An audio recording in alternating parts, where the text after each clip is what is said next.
gabadha hadda i maqlaysa bal waxaad noo sheegtaa halka aad joogtaan iyo dhibaatada aad la kulanteen. أنا واحد من سعودي عربية جارهان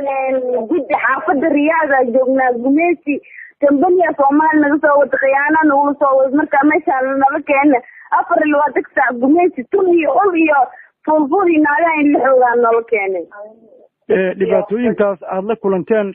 haddii aan mid u kala qaadno gabdhaha la kufsaday oo aad noo sheegtay oo idinka midka waa imise ruux.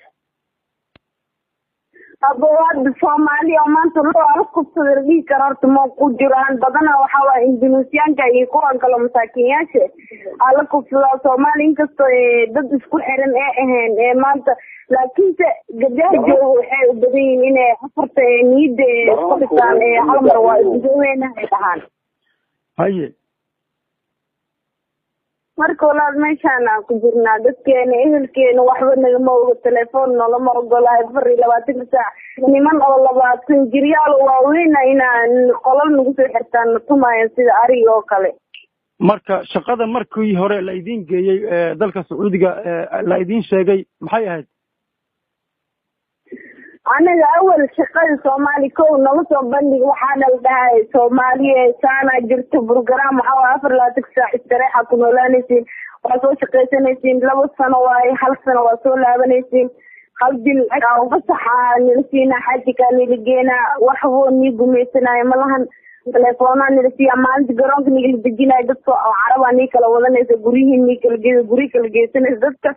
أنا الدهاي. هاي marka xagga marka aad tagteen oo la idin geeyayna maxaad la kulanteen? xagga marka aad tagno maanta garoonka soo degeynay. هاي.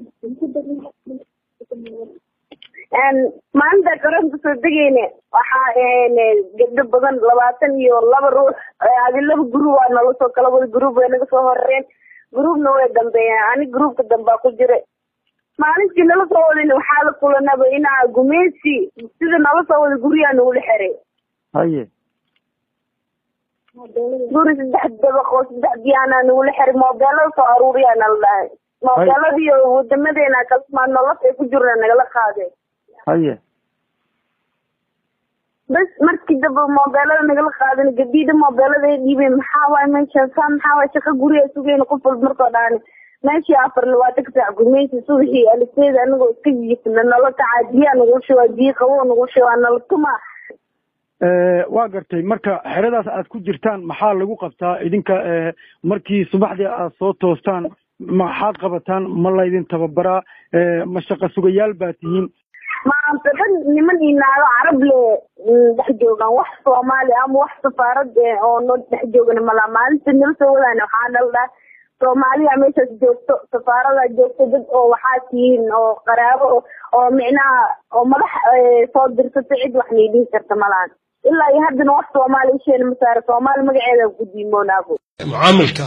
dadka cumaasha ah ee lagu dhaqmo wadanka Sacuudiga inay maaragtay aad u hooseyso taas waxa ka sii daran waxyaabo kale oo xadgudub ah ayaa ka dhaca xadgudubkaas oo gaarsiisan ilaa la dilo oo waxna loo raacan marka waxay la tahay annaka gabdhaheenu waa sharafkeeni waa karaamadeenni caa'ilada guriga gabadha ayaa sharafkii caa'ilada haysa karaamadii ummadana ayada haysa marka gabdhaheeni in lagu farxumeeyo oo lagu dulaysto wadanka Sacuudiga annaku raalli kama noqon karno dawladana waa ka xunnahay meeshaas inay qatif ka gashay inay ka noqoto intaan la gaarin intaan kumayaal ayna dhibaato la kulmin oo laga soo tuurin dabaqyo oo lugaha laga xirxiran sidii adoomadii midan jaamacadda carabta waxay la tahay jaamacadda carabta haday sharci leedahay sharcigaas in dhowray ahayd laakiin waxa muuqata jaamacadda carabta inay banoo haysan inaan jaamacadda carabta ka tirsanahay kani runtii anaga qayladaanteeda maalmahanbo dhigayna ay ku soo dhacaysay maadaama arrin nagu cusub oo uguba ay ahayd hablo Soomaaliyeed oo shaqo siin wadamo kale oo weliba dunida carabta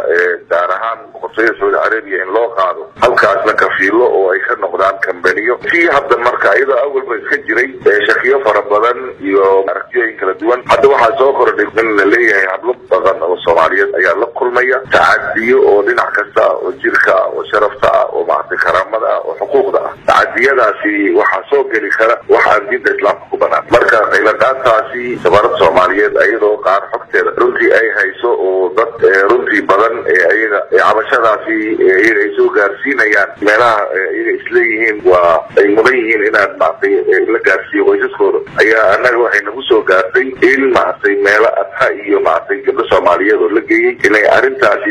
runtii ay u taabatay xanuun badan